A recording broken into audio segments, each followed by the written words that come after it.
పరిచారకులు వాక్యోపదేశకులమైన మనందరి కొరకు ప్రభువే దీవించునుగాక. ఉదయకాలం మన కాన్ఫరెన్స్ ప్రారంభించినప్పుడు మొదటి వర్తమానంలో తిమోతి మొదటి పత్రిక 3వ అధ్యాయం 15-16 వచనాలు మనం చదువుకున్నాం. మత్తయి సువార్త 13వ అధ్యాయంలో చివరి 3 ఉపమానాలు, పరలోక రాజ్యమును గుర్చిన 3 ఉపమానాలు చదువుకున్నాం. వివరించి వాటిని ధ్యానించలేదు. కానీ దాచబడిన ధనం ఇశ్రాయేలు జనాంగానికి సూచన, అమూల్యమైన ముత్యము రక్తమిచ్చి సంపాదించిన సంఘానికి సూచన, చేపలు పట్టిన వల అది రాబో కాలంలో ప్రభు అంగీకరించే అన్యజనులు, ముఖ్యంగా బహుశా కొద్దిమంది యూదులు కూడా ఆ కాలంలో వారితో కలిసి ఉంటారనే ఒక అభిప్రాయం ఉన్నది. ఆ 3 ఉపమానాల్లో ముఖ్యమైనది సంఘానికి సంబంధించినది. చాలామందికి బైబిల్లో విభజన సరిగా తెలియక మత్తయి సువార్త చదువుతున్నప్పుడు ప్రభువు చెప్పినటువంటి సంగతులు ఒలివ కొండ మీద సంఘానికి అన్వయించి, సువార్తకు అన్వయించి, అనేకుల ప్రేమ చల్లారును, అంతం వరకు సహించిన వాడే రక్షింపబడును, ఇటువంటి అయోమయం వచనాలు అర్థం కాక సంఘాలకు బోధించేవారు ఉన్నారు. కానీ మనము యూదులు ఎవరో స్పష్టంగా ఒక జనాంగంగా, యూదులు కాని వారందరూ అన్యులు, వారిని ఒక జనాంగంగా, ఈ 2 జాతులలో నుండి ప్రభు రక్తమిచ్చిన తరువాత సంపాదించిన ఒక నూతన పురుషుడు సంఘం, సార్వత్రిక సంఘం. ఆ సంఘము యూదులు కాదు, అన్యులు కాదు. మనం విన్నాము, మరలా జ్ఞాపకం చేస్తున్నాం. మీలో కొంతమంది మీటింగులకు వచ్చినట్టుగా మొదటి నుండి ఉండకుండా తర్వాత వచ్చిన వారు ఉన్నారు. గరీబ్ రథికారు వాక్య ఐశ్వర్యం పోయింది, పేదరికమే మిగిలిపోయింది. కనుక మనము అలవాటు చేసుకోవాలి. When it is a conference we should be there from the beginning. మొదటి నుంచి చివరి వరకు ఉండాలి. మేము ఇతర స్థలాల్లో అవి గమనించాం, నేర్చుకున్నాం. మీరు కూడా నెమ్మదిగా అలవాటు పడి ప్రభువును మహిమపరచాలని మాత్రమే ప్రేమపూర్వకంగా జ్ఞాపకం చేస్తున్నాను. కనుక యూదులకు మాత్రమే చెప్పినవి మొదట యూదులతో ఆ సంగతి అన్వయించి ఆ తర్వాత వేరే అన్వయం చేయాలి. దైవావేశం వల్ల కలిగిన ప్రతి లేఖనం అందరికీ ప్రయోజనమే. కానీ మనలను గూర్చి ఉద్దేశించినది పరిశుద్ధాత్మ ఈ గ్రంథాన్ని వ్రాయించడంలో ఆత్మకు లేని ఆలోచన నేను చెప్పకూడదు. అది మనం జాగ్రత్త కలిగి ఉండాలి. We cannot over stretch scriptures. పండితులు, మేధావులు, జయశాలి, జ్ఞానశాలి అనిపించుకోవాలని కొందరు ప్రయత్నం చేస్తూ ఉంటారు. వద్దు మనకు ఆ ప్రయత్నం. మనము ఎలిమెంటరీ స్కూల్ స్టూడెంట్స్గా ఉందాం, లైఫ్ టైం లెర్నర్స్ అని నేను చాలాసార్లు చెబుతుంటాను. జీవిత కాలం అంతా మనం నేర్చుకునే వారమే. కనుక యూదులు వేరు, అన్యులు వేరు. యూదులు ప్రపంచమంతట్లో ఉన్న అన్య జనాంగాల్లో నుండి ప్రభువు ప్రత్యేకంగా కోరుకున్న అబ్రహాము సంతానం. వారి ఏర్పాటు, వారి పిలుపు, వారి దీవెనలు, వారి వాగ్దానాలు, వారితో ఆయన చేసిన నిబంధన, వారు పొందబోయే మహిమ, వారికి ప్రభు ఇచ్చే రాజ్యం, ఇవన్నీ వేరు. దానికి అన్యజనులకు సంబంధం లేదు. సంఘము అటు యూదులు కాకుండా విశ్వసించే యూదులు, విశ్వసించే అన్యులతో ప్రభువు ఏర్పాటు చేసుకున్న సంఘం.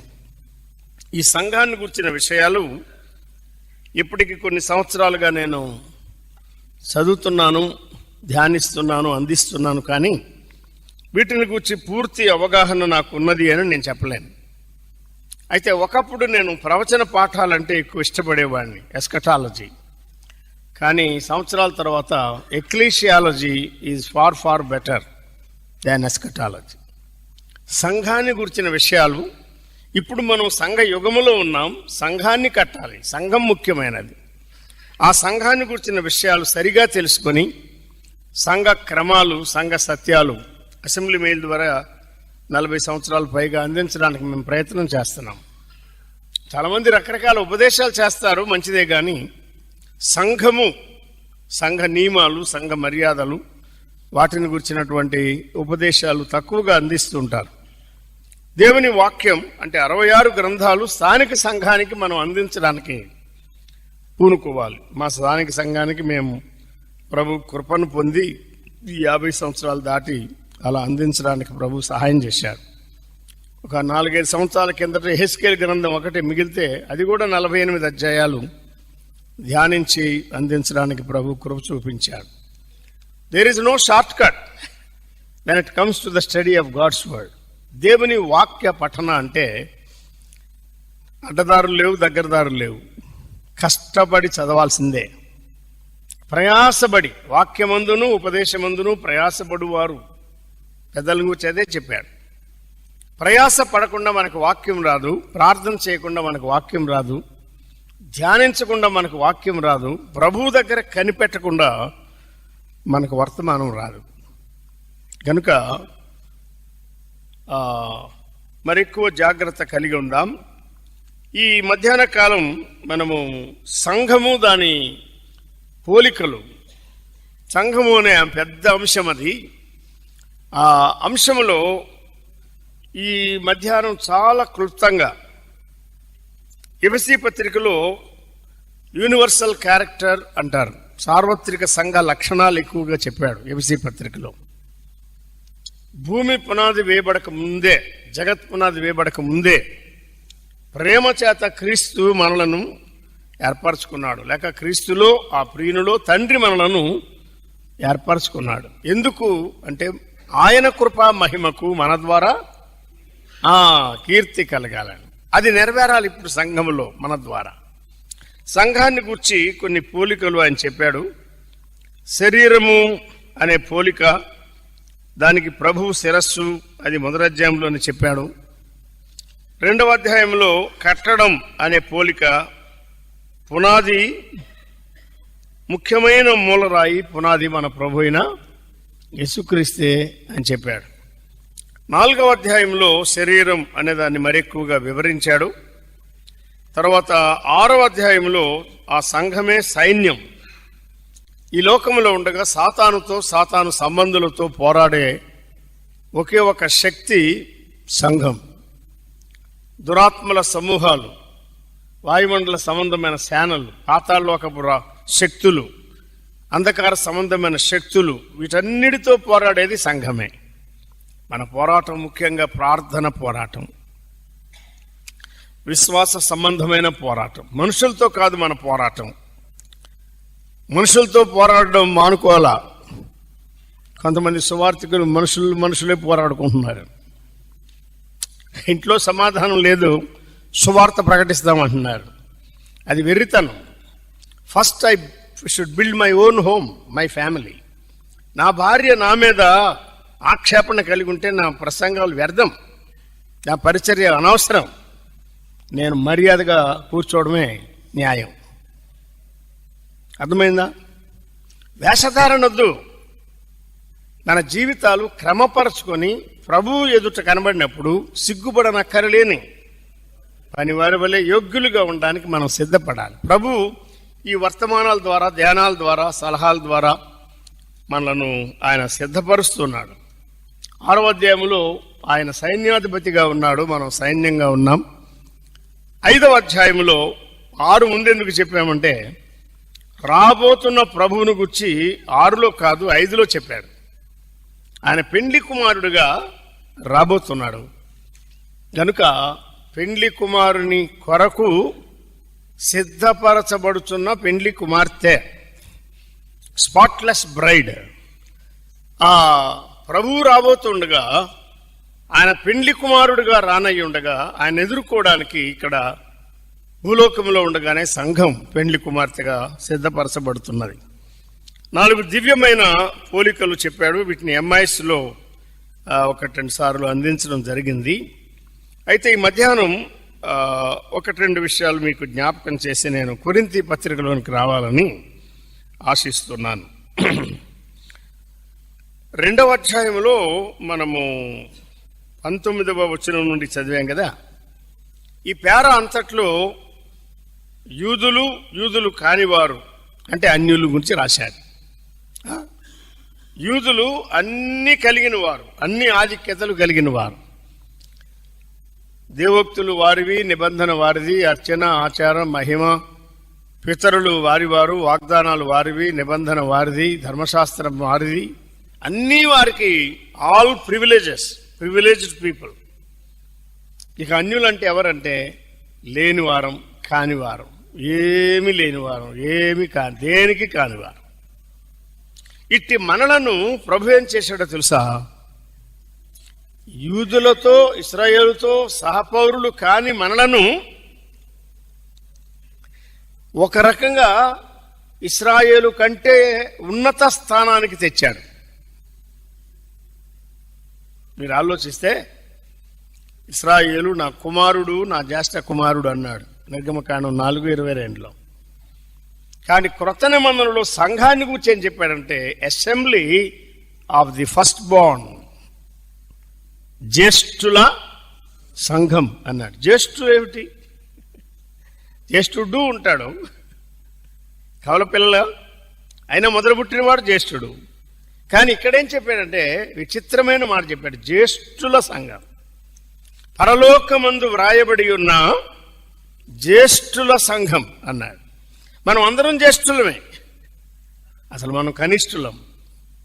ఈ కనిష్ఠులను ఇశ్రాయేలు కన్నా ఎక్కువగా, అధికముగా హెచ్చించి, ఎందుకు అంటే ఆయన ఉదయం మనం విన్నామే, పర్ల్ ఆఫ్ గ్రేట్ ప్రైస్, అమూల్యమైన ఈ ముత్యం ఆయన కావాలని కోరుకున్నాడు. దేనికి పనికిరాం మనం,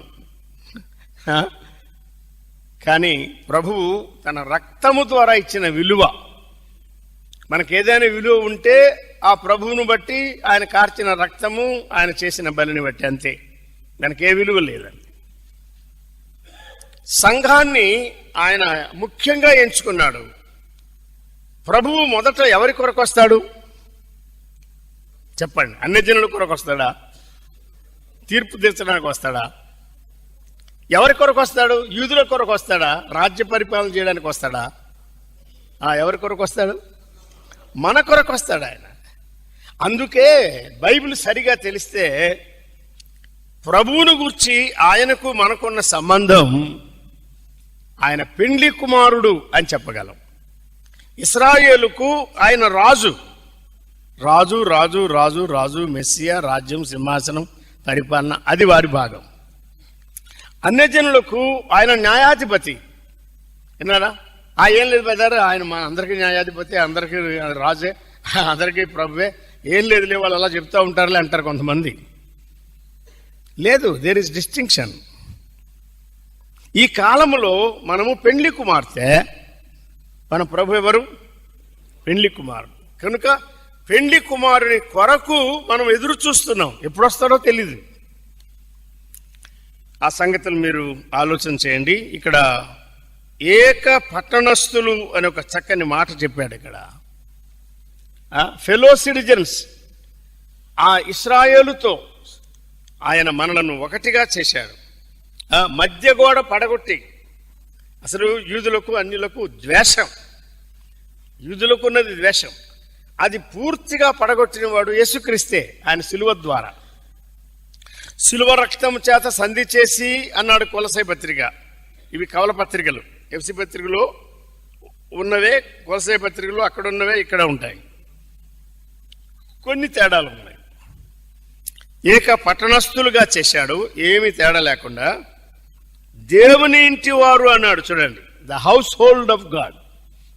అసలు ఈ నాలుగు పాఠాలే. ఆయన మనలను దేవుని ఇంటి వారినిగా చేశాడు. ఒకప్పుడు మనము దేవుని ఇంటి వారం కాము, ఇప్పుడు దేవుని ఇంటి వారు అయి ఉన్నారు అని చెప్పాడు. తర్వాత మన కట్టడాన్ని గురించి ముఖ్యమైన మూలరాయి ప్రభు అయితే, ఆయన మీద, ఆ పునాది మీద మనం ఒక కట్టడం వలె ఒక ఎడిఫైస్ అంటారు, ఏ స్పిరిచువల్ ఎడిఫైస్ అని W. వైన్ చెప్పారు. కట్టడం బైబిల్లో ఉన్నదే మనకు ముఖ్యం. కట్టడం, ప్రతి కట్టడం, సంఘం ఒక కట్టడం. కట్టడాలు కాదు, సంఘం ఒక కట్టడం. ఇది వృద్ధి పొందుచూ ఉన్నది అని చెప్పాడు. ఆ దినము వరకు ఆత్మ ద్వారా కట్టబడుతున్నాం, ఆయనలో మనం కట్టబడుతున్నాం, దేవునికి నివాస స్థలమై ఉండుటకు కట్టబడుతున్నాము అని అక్కడ రాశాడు. ఇక ఎఫెసీ పత్రిక ప్రక్కన పెట్టండి. సంఘాన్ని గురించి, సంఘము ఒక నూతన పురుషుడు అని చెప్తున్నాడు ఎఫెసీ పత్రికలో. దేవుని ఇంటివారుగా అని చెప్తున్నాడు. దేవుని ఇల్లు అది ఒక కట్టడం అని చెప్పాడు. ఇది ఒక కుటుంబం అని 3వ అధ్యాయంలో. భూమి మీద ఏది కుటుంబం అని పిలువబడుతున్నదో పరలోకంలో కూడా ఈ సంఘాన్నే ఒక కుటుంబంగా, the family of God, the house hold of God, అదొక స్ట్రక్చర్, అదొక కట్టడం అని చెప్పాడు. మంచిది. కొరింథీ పత్రికల్లో 7 మాటలు మనం ముందుగా చదువుకున్నాం. నేను వాటిని ముందుగా 7 పోలికలు, మెటఫర్స్ అంటారే, జ్ఞాపకం చేస్తాను. ఎఫెసీ పత్రికలో కొన్ని పోలికలు ఉన్నాయి, కొరింథీ పత్రికలో కొన్ని పోలికలు ఉన్నాయి. సంఘాన్ని గురించే చెప్పాడు. ఇవన్నీ ఒక పోలిక అంటే ఆ పోలికలో ఎన్నో పాఠాలు ఉంటాయి. అదంతా కలిపి ఒక మాటలు చెప్తాడు. మనము దేవుని వ్యవసాయం అంటాడు, అంతేగా. 3:9 ఏమన్నాడు? కొరింథియన్స్ 3:9, 3:9 మనము దేవుని వ్యవసాయం, దేవుని వ్యవసాయం అని చెప్పాడు. అక్కడే రెండవది ఏం చెప్పాడు? మనము దేవుని గృహము అన్నాడు. వ్యవసాయము అంటే భావం వేరు, దేవుని గృహము అంటే భావం వేరు కదా. అదే అధ్యాయంలో మళ్ళా కిందకు వస్తే మనం దేవుని ఆలయం అన్న. అందరికి బాగా తెలిసినవే ఇవి. కానీ ఒక్కొక్క పోలికలో మనము గమనించవలసినటువంటి సత్యాలు ప్రభు మనకు ఇక్కడ నేర్పిస్తున్నాడు. దేవుని వ్యవసాయం, దేవుని వ్యవసాయం, దేవుని గృహం, దేవుని ఆలయం 3వ అధ్యాయంలో చెప్పాడు. 9వ అధ్యాయానికి రండి. అక్కడ ఒకే వచనంలో మరి 3 పోలికలు చెప్పాడు. ఒకసారి చదువయ్యా. కొరింథీ మొదటి పత్రిక 9:9-7.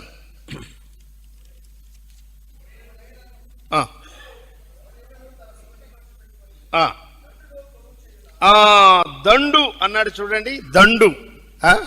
దండు, దండయాత్రలు చేస్తున్నారే, దండుగా వెళ్తున్నారు.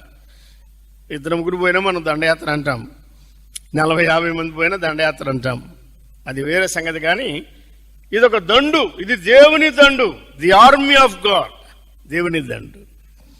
సంఘం అంటే దేవుని దండు అని చెప్పాడు. తర్వాత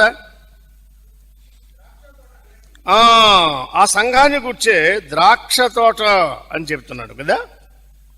దేవుని ద్రాక్ష తోట. దేవుని వ్యవసాయం అనే దానికి దీనికి కొంచెం తేడా ఉన్నది. వ్యవసాయం అనే దానిలో ఏమున్నది? పంట ఉన్నది కదా, ఫలం, పంట, ఫలం, ఫర్టిలిటీ అంటారు, అగ్రికల్చర్. పంట, విత్తనాలు వేశాం, భూమి కొన్నాం, ఖర్చు పెట్టాం, విత్తనాలు వేశాం, ఏం కావాలని ఎదురు చూస్తాం? పంట రావాలని. మరి సంఘము ద్వారా కూడా ప్రభు ఏం కోరుకుంటున్నాడు? పంట, ఫలము కోరుకుంటున్నాడు. మీ దగ్గరికి రాకముందు కడప అసెంబ్లీలో కూడా కొంచెం గట్టిగా చెప్పాను నేను. ఊరక పేరుకున్నారు కానీ ప్రయాసపడడం లేదు చాలా మంది. ప్రయాసపడకపోతే ఆత్మలు ఎలా సంపాదించగలం? సంఘాలు ఎట్లా కట్టబడతాయి? మనం ప్రయాసపడాలి. అది ప్రభు మనకిచ్చిన భాగ్యం. దేవుని వ్యవసాయం అనే దానిలో ఈ పొలము, పంట, ఎడ్లు మొదలుకొని దున్నుట, అది ప్రారంభించి కళ్ళం వరకు, కుప్పను వరకు, గింజలు బళ్ళ మీద వేసి ఇంటికి తెచ్చే వరకు మొత్తం అంతా ఉన్నదంతా. A large area. నా తండ్రి వ్యవసాయకుడు, నేను నిజమైన ద్రాక్షావల్లిని. నా తండ్రి వ్యవసాయకుడు అన్నాడు. ఎవరు? మన ప్రియ రక్షకుడు ప్రభు అయిన యేసు. ఆయన ఆత్మీయమైన వ్యవసాయం చేస్తున్నాడు ప్రపంచం అంతట్లో. ఆదికాండం 2లో మొదటి మానవునికి ఏమిచ్చాడు ఆయన? వ్యవసాయమే. ఐటీ కాదు, కంప్యూటర్స్ కాదు, ల్యాప్టాప్లు కాదు, వ్యవసాయం, ఇవి మనకు భోజనం పెట్టవు. మనకు కావాల్సింది ఆహారం, పంట పండాలి. దేవుని దృష్టిలో కూడా వ్యవసాయమే ఉన్నది. ప్రకటన 22 వరకు వెళ్తే అక్కడ కూడా అదే చెప్తున్నాడు. జీవజలముల నదిని గురించి మాట్లాడుతున్నాడు. పండ్లు, ఫలం, దాని గురించి చెప్తున్నాడు. సంఘం దేవుని వ్యవసాయం, అది ఒక భాగం. సంఘం దేవుని తోట, ద్రాక్ష తోట అన్నాడు. అక్కడ ద్రాక్ష తోట అంటే ద్రాక్షలు మాత్రమే, కానీ తోట అంటే ఇంకా అది ఎన్నో రకాలు. పూల మొక్కలు ఉంటాయి, పండ్ల మొక్కలు ఉంటాయి, పరిమళ తైల వృక్షాలు ఉంటాయి, రకరకాల మొక్కలు ఉంటాయి. గార్డెన్, ఆయన ఉద్యానవనం. పరమగీతంలో చెప్పాడు కదా, మనము ఆయన ఉద్యానవనం. ఎందుకున్నాం మనం? We are for his delight. మన ద్వారా ఆయనకు ఆనందం కలగాలి, తృప్తి కలగాలి. మనల్ని చూస్తే దుఃఖం కాదు, నొప్పి కాదు, ఆయాసం కాదు. రక్తమిచ్చి కొన్నాడు ప్రభువు నన్ను నిన్ను. మన ద్వారా ప్రభువుకు ఆనందం కలగాలి. ఇటువంటి తలంపులు ఆ మెటఫర్స్లో, పోలికల్లో ఆయన మనకు నేర్పిస్తున్నాడు. అదే వచనంలో మరొక మూడవది కూడా చెప్పాడు చూడండి.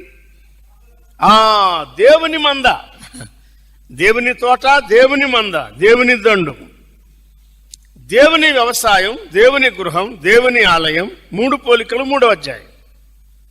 దేవుని దండు, దేవుని తోట, దేవుని మంద 9వ అధ్యాయం. అక్కడికి 6 అయిపోయినాయి కదా. ఇక చివరిది ఏదంటే ఇప్పుడే మనం అనుకున్న ఎఫెసీ పత్రికలో అదే కొరింథీ 2వ పత్రిక 11వ అధ్యాయం 2వ వచనం చూడండి. చదువయ్యా 11:2. దేవాసక్తితో మీ ఎడల నేను ఆసక్తి కలిగి ఉన్నాను. ఎందుకనగా పవిత్రురాలైన కన్యకనుగా ఒకడే పురుషునికి సమర్పింపవలనని అన్నాడు. చాలా దివ్యమైన ఆలోచన, ఉద్దేశం అక్కడ చెప్పాడు. To present you as a spotless braid, virgin అంటూ దట్ మ్యాన్, ఆ బ్రైడ్ గ్రూమ్, ఆ పెండ్లి కుమారునికి సువార్త ద్వారా ప్రదానం చేశాడు. ఎవరిని? కొరింథీలో ఉన్నవారిని. అంతేగా. కొరింథీయులు అంటే చెడిపోయిన వారు. జి రాజారావు గారు చెప్పేవారు కదా, బైబిల్లో ఉన్నదే. చెడిపోయిన వారిని ప్రభువు రక్షించాడా, పవిత్రులుగా చేశాడా? చాలా మంది ఏమంటారంటే మేధావులు అంటే బైబిల్ సరిగా తెలియని వారని. ప్రభు వచ్చినప్పుడు పార్షల్ ర్యాప్చర్ అయ్యా, ఎందుకు మీరు నమ్ముతారు? ఆయన వచ్చినప్పుడు భక్తి గల వాళ్ళే ఎత్తబడతారు, మిగతా వాళ్ళంతా మన సరుకు అంతా కింద ఉండిపోయేదే అంటారు. మరి మేధావులేగా. వాక్య సత్యం కాదది. బైబిల్లో ఉన్న పత్రికలన్నిటిలో మనం అందరము కొనిపోబడదుము అని కొరింథీ పత్రికలో రాశాడు. am I wrong or right? ఏం చెప్పడం మీరు?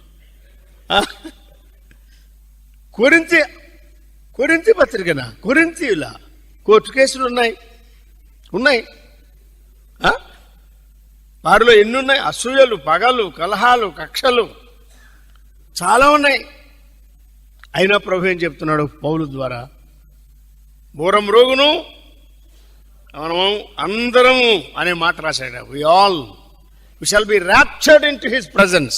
ఆయన సన్నిధిలోనికి మనం ఎత్తబడతాం, కొనిపోబడతాం అన్నాడు. విశ్వాసీని భాగ్యం ఎంత గొప్పది! రక్షణ భాగ్యం, సేవా భాగ్యం, ప్రార్థన భాగ్యం, ఆరాధన భాగ్యం, ఇలా పరిచర్య భాగ్యం లోకములో ఇస్తున్నాడు. ఫైనల్లీ మనము మన ప్రభువును కలుసుకోవడానికి వెళ్ళిపోబోతా ఉన్నాం. అందుకే పెండ్లి కుమార్తె పెండ్లి కొరకు ఎలా సిద్ధపడాలి? వారమంతా స్నానం చేయకుండా, ఆ రోజు కూడా అలవాటుగా శుద్ధి లేకుండానా, బట్టలు మార్చుకోకుండానా, పెండ్లి కుమారుడు పెండ్లి కుమార్తె వివాహ వేదిక మీదకి వస్తూ ఉంటే ఎవరిని చూస్తారు ఎక్కువ? పెండ్లి కొడుకు దేవుని లేవయ్యా, మామూలే, అంతే కదా. కానీ పెండ్లి కుమార్తె వస్తుందంటే ఈ పక్క కొంగులు ఆ పక్క కొంగులు పట్టుకొని మళ్ళీ ఫ్లవర్ గర్ల్స్, బుట్టలు, ఎన్నెన్ని. ఈ మధ్యని భజంత్రీలు, బాణసంచాలు కూడా వచ్చినాయి బ్రదర్ అసెంబ్లీస్కి. మనకి దాపురించినటువంటి గొప్ప కీడు స్నేహితులారా, అర్థం చేసుకోండి, దుఃఖపడండి. ఎందుకు మనకివి? లోకమేమిటి? క్రైస్తవ వివాహానికి, విశ్వాసుల వివాహానికి లోకమేమిటి? We must control all these things. వీటన్నిటి నుండి మనం వేరైపోవాలి. అసలు సంఘం అంటే బయటకు వచ్చిన సంఘమే. ఆ ప్రభు కొరకు మనం సిద్ధపడి కనిపెట్టుకుని ఉన్నవారు. దేవుని వ్యవసాయంలో బాగా ప్రయాసపడి పనిచేస్తే ఎడ్లవలే సేవకులు, పెద్దలు ప్రయాసపడేవారు, పరిచారకులు కష్టపడి పనిచేస్తే సంఘము అభివృద్ధి అవుతుంది. అది చెప్పాడు అక్కడ. మీరు వెళ్ళి ఫలించాలనే నేను మిమ్మల్ని కోరుకున్నాను. యోహాను సువార్త 15లో స్పష్టంగా చెప్పాడు కదా. అయితే ఆత్మ సంబంధమైన వ్యవసాయానికి కావలసిన వనరులు అన్నీ ఆయనే ఇస్తున్నాడు, మందేం లేదండి. భూమికి సారం ఆయనే ఇస్తాడు, తొలకరి వాన కడవరి వాన ఆయనే కురిపిస్తాడు, అవునా, సూర్యరశ్మిని ఆయనే ఇస్తాడు, మంచు ఆయనే కురిపిస్తాడు. మొత్తం ఈ విత్తనాలు విత్తక ముందు నేలను సిద్ధపరచినప్పటి నుండి 65వ కీర్తనలో చెప్పారు. ఇక్కడ 63 పడింది, కానీ 65వ కీర్తనలో 9, 10, 11 ఆ భాగమంతా అదే చెప్పారు. మొలకెత్తగా ఆశీర్వదించేవాడు ఆయనే, మన చేతిలో ఏం లేదండి. మామూలు ధాన్యం ఇచ్చేవాడు ఆయనే, ఆత్మనిచ్చేవాడు ఆయనే. కాబట్టి దేవుని వ్యవసాయంగా ప్రభు కొరకు మనం ప్రయాసపడ్డాం. విత్తనం దేవుని వాక్యం, ఫలము లోకము. లోకానికి వెళ్ళి మంచి విత్తనాలు, సువార్త విత్తనాలు విత్తి ప్రభు ఫలమిస్తాడు. సువార్త విషయంలో మనమే ఏదో మోసం చేసి ఫలము చూపించాలని ఆ ప్రయత్నాలు అవసరం లేదండి. You so the seed. మీరు విత్తనం, సువార్త విత్తనాలు విత్తి విడిచిపెడితే ప్రభువు తప్పక వాటిని ఫలింపజేస్తాడు ఏదో ఒక రోజు ఆయన కొలత చొప్పున. కనుక దేవుని వ్యవసాయం విషయంలో మనం జాగ్రత్త కలిగి ఉందాం. కన్నీళ్లతో విత్తితేనే మనం పరను మోసుకుని రాగలం. అంటే ప్రార్థన, భారముతో, వేదనతో పనిచేస్తే. రెండవది దేవుని గృహం. మనం దేవుని గృహం కాబట్టి ఆ గృహంలో ఏమున్నది? పటిష్టత చెప్పాడు. పటిష్టత, స్టెబిలిటీ, దృఢత్వం. అది గట్టిగా ఉండేది. గాలి వచ్చినా, వాన వచ్చినా, వరద వచ్చినా పడిపోయేది కాదు. దేవుని గృహం. నేర్పరి నమూనా దేవుని వాక్యమే. ప్రణాళిక, సంకల్పం అంత ఆయిందే. పునాది యేసుక్రీస్తే. పనివారెవరు? నేర్పరి అయిన శిల్పకారుడు. అక్కడ పౌలు, ఒక పౌలును, ఒక బర్నబాను, ఒక పేతురును, ఒక యోహాను, ఒక తిమోతిను, ఒక తీతును ఇలా ప్రభు వాడుకున్నాడు. ఆత్మల సంపాదన, సంఘాల స్థాపన కొరకై ప్రభు వారిని వాడుకున్నాడు. ఒకరోజు తిమోతి కొరింథీ మొదటి పత్రిక 3లో చెప్పాడే, దేవుని గృహము అన్న తర్వాత క్రింద ఎలాగూ కట్టుచున్నాడో జాగ్రత్తగా చూసుకోవాలని చెప్పాడు. అవునా? నీ సేవ కాలిపోతే, నా సేవ కాలిపోతే ఉపయోగం ఏమిటి? నేను వీడియోలో ఇన్ని స్థలాలకు వెళ్ళాను, ఇంతమందికి సువార్త చెప్పాను అని ఏమేమో చూపిస్తా. నేనే శ్యాంబాబాయ్, మీరు కాదు. ఆడ కాలిపోతుంది. ఏం ప్రయోజనం? నిలిచే సేవ, నాణ్యమైన సేవ, నమ్మకమైన సేవ చేయడానికి మనం జాగ్రత్త కలిగి ఉందాం. ఎవరినూ మాయ చేయాలని ప్రయత్నం చేయొద్దు. యథార్థత కలిగి, హృదయాలు పరీక్షించే ప్రభువుకు భయపడి పనిచేద్దాం. సంథింగ్ రాంగ్ ఒప్పుకుందాం, చక్క చేసుకుందాం. అంతేకాని వేషధారణ ప్రభు ఇష్టపడేవాడు కాదండి. చెడుతనం ఆయనకు అసహ్యమని చెప్పాడు. సరే, మూడవది దేవుని ఆలయం. అసలు మనం దేవుని ఆలయం అంటే పరిశుద్ధత అక్కడ ప్రాముఖ్యమైన లక్షణం. పరిశుద్ధతను బట్టి మన ప్రభు మహనీయుడు. సంఘము యొక్క ముఖ్యమైన లక్షణం డెకరేషన్ కాదు, ప్రసంగాలు కాదు, బల్ల కాదు, మైక్ కాదు, ఇంకేవి కాదండి. పరిశుద్ధత. పరిశుద్ధత, ప్రత్యేకత, ఇవి మన సంఘాల్లో గట్టిగా మనం నమ్మాలి, పాటించాలి. వాటికి భిన్నంగా ఎవరైనా ప్రవర్తిస్తే కాండక్ట్ అండ్ కంట్రోల్, ఎలా ప్రవర్తించాలో మనం చెప్పాలి. అలా కానప్పుడు ఏం చేయాలి? పెద్దలు కంట్రోల్ చేయాలి.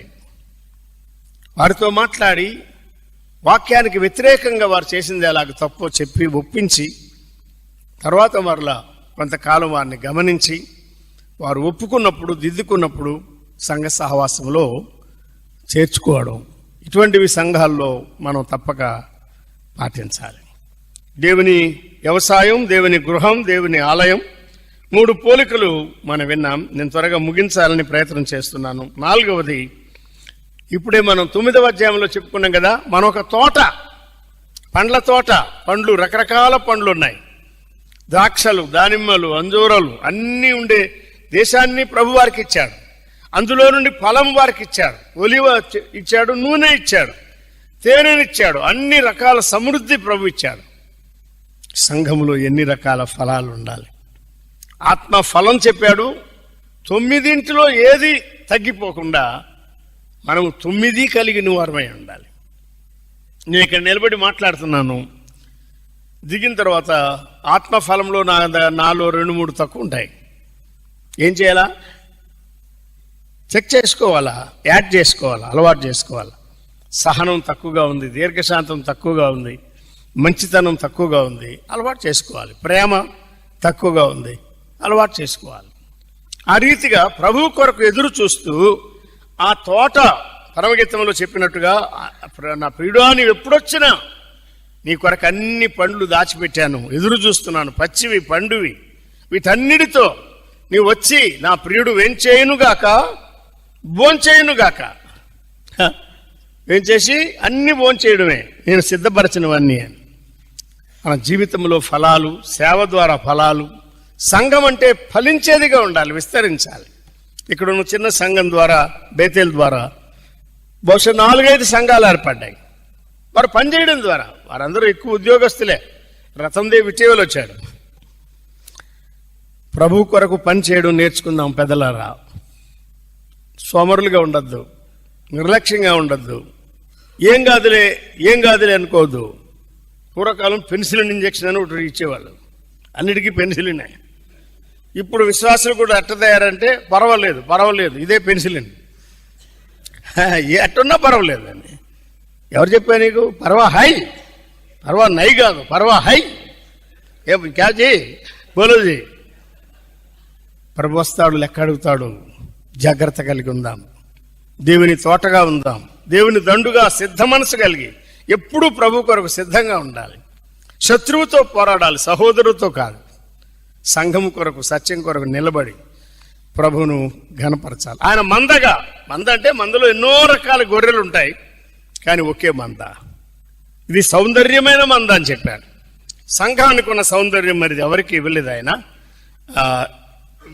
సమయం ఉంటే తర్వాత మరొకసారి మనం ఆలోచన చేద్దాం. చివరి పోలిక మనం ముందే జ్ఞాపకం చేసుకున్నాం. ముఖ్యంగా ఆయన రక్తమిచ్చి మనల్ని సంపాదించుకున్నాడు పెండ్లి కుమార్తెగా ఉండాలని. ఆ పెండ్లి కుమారుడు పవిత్రుడే, ఒకడే పురుషుడు ఆయన. అంటే మన ఎఫెక్షన్, మన అనురాగం, మన హృదయం అంతా ఆయన పట్లనే గాని మరి ఎవ్వరి పట్ల లేకుండా ఆయననే ప్రేమిస్తూ ఆయన కొరకే జీవించడానికి, ఆయన ఎదుర్కోవడానికి, ఆయనతో సదాకాలం మహిమలో ఉండడానికి మనం సిద్ధ మనసు కలిగి ఉందాం. ప్రార్థన చేద్దాం. చిన్న ప్రార్థన. మహిమగల మా ప్రియ ప్రభువా, ఈ మధ్యాహ్న కాలం వర్తమానానికి ముందుగా కొంత ప్రాక్టికల్ సెషన్ జరిగింది. వర్క్షాప్లో మీరు సహాయం చేశారు. మీ లేఖనాలు చాలా లోతైనవి, మాకు అందేవి కాదు. గంభీరమైన మీ గ్రంథములో మాకు ఇచ్చిన కొన్ని తలంపులు మా జీవితాలకు దీవెనకరంగా చేయండి. తిరిగి మాట్లాడే మీ దాసుని బలపరచు, ఉపయోగించమని మా ప్రభువైన క్రీస్తు యేసు నామమున స్తుతించి వేడుకొనుచున్నాం తండ్రి. ఆమేన్.